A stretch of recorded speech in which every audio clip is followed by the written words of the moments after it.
Smart Ideas, et je vous présente tout de suite notre invité Didier Arénal. Bonjour, bienvenue. Bonjour Thomas. Vous êtes directeur général de HM pour Efficient Hydrogen Motors, entreprise créée en mai dernier. Alors c'est d'abord une histoire bretonne, expliquez-nous. Oui, voilà. Alors, déjà une histoire bretonne parce que l'inventeur, donc André Morin, est breton avant tout, et puis la plupart des gens de l'équipe sont bretons, ouais, et finistériens en plus. Mais le début de l'histoire s'est passé quand même aux États-Unis aussi, ouais, aux US, avec le docteur Wilson Ago qui est à Santa Barbara, ouais, et professeur donc émérite aussi, quoi. Donc c'est la France et les États-Unis. Et d'ailleurs, vous avez déposé déjà 2 brevets, un en France et un aux États-Unis, si je ne me trompe. Nous avons déposé 2 brevets en France et pour l'Europe, et ouais, des brevets aux US aussi. Ouais. Et l'année prochaine, on va redéposer 2 autres nouveaux brevets sur les moteurs donc à hydrogène. Alors, en quoi ce moteur ou ces moteurs sont innovants ? Alors, pourquoi c'est le moteur innovant ? Ouais. Nous sommes sur un moteur 5 temps, les moteurs actuels sont plus sur du 4 temps. Ouais. Et dans la conception, on a un très bon rendement, des rendements supérieurs à 50%.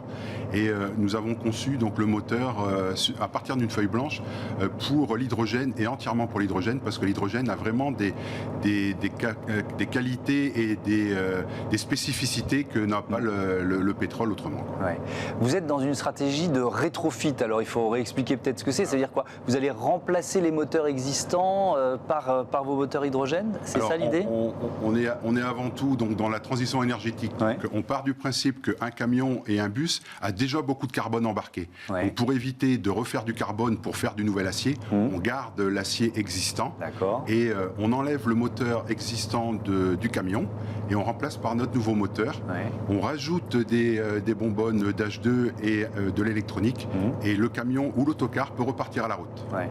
Votre marché, c'est quoi ? C'est uniquement les gros véhicules ? Alors, après, c'est des positionnements, on ne peut pas être partout, vous savez bien. Ouais. On est vraiment dans la mobilité lourde. Donc, on a choisi les véhicules de 19 tonnes, 26 tonnes, 44 tonnes et les autocars. Voilà. Et est-ce que cette technologie, elle pourrait s'adapter à ma voiture, aux voitures du éventuellement, mais ouais, pareil, on est en relation avec des constructeurs. Mais quand vous construisez une usine de voitures, ça demande des milliards. Que l'on n'a pas. Nous, on va chercher des millions dans un premier temps.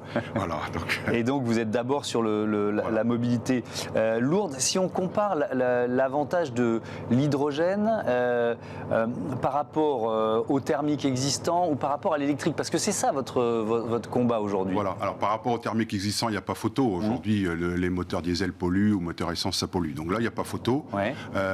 Nous, on est vraiment dans la décarbonation. On n'émet pas de CO2. C'est de la vapeur d'eau qui sort du moteur. Ouais. On est plutôt en bagarre, on va dire, et encore avec la partie plus électrique. Ouais. Alors, avantage, inconvénient, la partie électrique aujourd'hui, on a besoin de batteries et il faut produire des batteries. Et là, on pollue quand on regarde la chaîne globale. Il y a de la pollution, on peut raconter ce qu'on veut, mais on a de la pollution. Nous, notre solution, quand on produit d'hydrogène vert jusqu'à la consommation, il n'y a pas de pollution. Et on est sur des choses entièrement renouvelables, bon pour la planète et sans vider la planète de sa substance. Mais donc, vous avez dit hydrogène vert, donc ce modèle vertueux, il tient si les conditions de production de l'hydrogène sont durables. Ah oui, on est d'accord. Ouais. Si vous produisez l'hydrogène avec du pétrole, ça sera beaucoup moins durable. Ou du charbon, parce que c'est ça. Ou du charbon. Alors là, on n'en parle même pas. Ouais. Mais aujourd'hui, franchement, il y a plein de solutions pour faire de l'hydrogène vert sans polluer et sans émettre de CO2 sur la planète. Ouais. Ça coûte combien de rétrofiter un camion ou un autocar ? Le vaste sujet toujours. Mais là, bon, si on aborde sans forcément donner des choses commerciales hyper pointues, parce que tout n'est pas encore figé. Oui.